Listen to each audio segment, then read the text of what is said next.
এই ভদ্রলোকের মতো তসলিমা নাসরিনকে নিয়ে আমারও ভয় হচ্ছে, কারণ পশ্চিমবঙ্গে যারাই আজকে তসলিমা নাসরিনকে নিয়ে এমন নাচনকুদন করছে, তারা যদি দৈবাত তসলিমার লেখা পড়ে ফেলে তাহলে কিন্তু তসলিমার আর রক্ষে নেই। কেননা তসলিমা নাসরিন শুধুমাত্র ইসলাম ধর্মের বিরুদ্ধে কথা বলেননি, কোরআনের বিরুদ্ধে কথা বলেননি, হাদিসের বিরুদ্ধে কথা বলেননি, তিনি ধর্মীয় গোড়ামির বিরুদ্ধে কথা বলেছেন। আর আপনারা জানেন যে ধর্মীয় গোড়ামি বা ধর্মের এই যে সংকীর্ণতা, সেটা প্রত্যেক ধর্মে আছে। এবং তসলিমা নাসরিন শুধুমাত্র ইসলাম ধর্মের বিরুদ্ধে কথা বলেননি, অন্যান্য ধর্মের বিরুদ্ধেও কথা বলেছেন। এবং কোন ধর্মের বিরুদ্ধে কথা বলেছেন আপনারা বুঝতে পারছেন।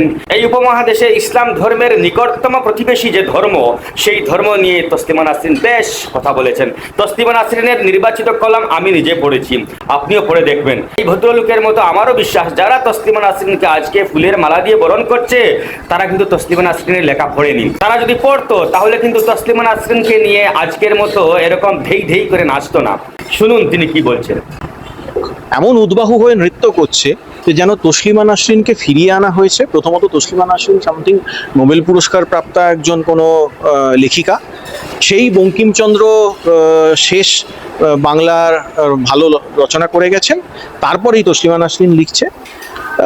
এরকম একটা ভাব দেখানো হচ্ছে, আর তসলিমা নাসরিনকে ফিরিয়ে এনে ওরা একটা বিশাল কিছু নাম কিনে।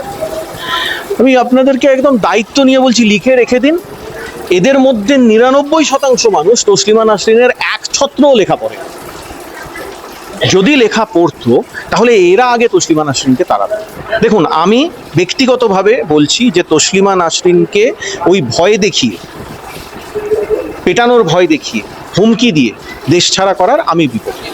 কারণ তিনিও একজন সাধারণ মানুষ, তিনিও একজন নাগরিক, তার এবং তিনি আমাদের দেশে শরণার্থী, প্রত্যেকের কিছু মানবাধিকার রয়েছে, সেই মানবাধিকার লঙ্ঘনের আমি পক্ষে নই।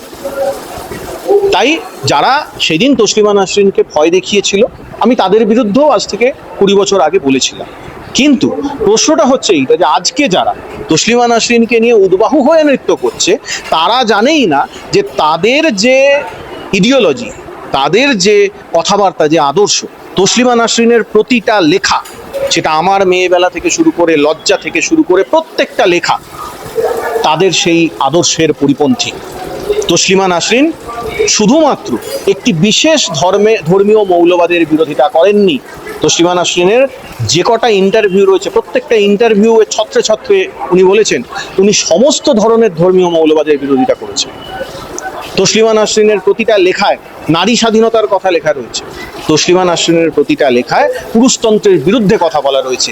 আর আজকে যারা তসলিমা নাসরিনকে নিয়ে ফটো সেশন করছে, তারা প্রত্যেকেই হচ্ছে গিয়ে এই নারী ঘাতী, তারা প্রত্যেকেই হচ্ছে গিয়ে এই গণতন্ত্রের বিরোধী, তারা প্রত্যেকেই তসলিমা নাসরিনের প্রতিটা লেখার প্রকৃত অর্থে বিরোধী।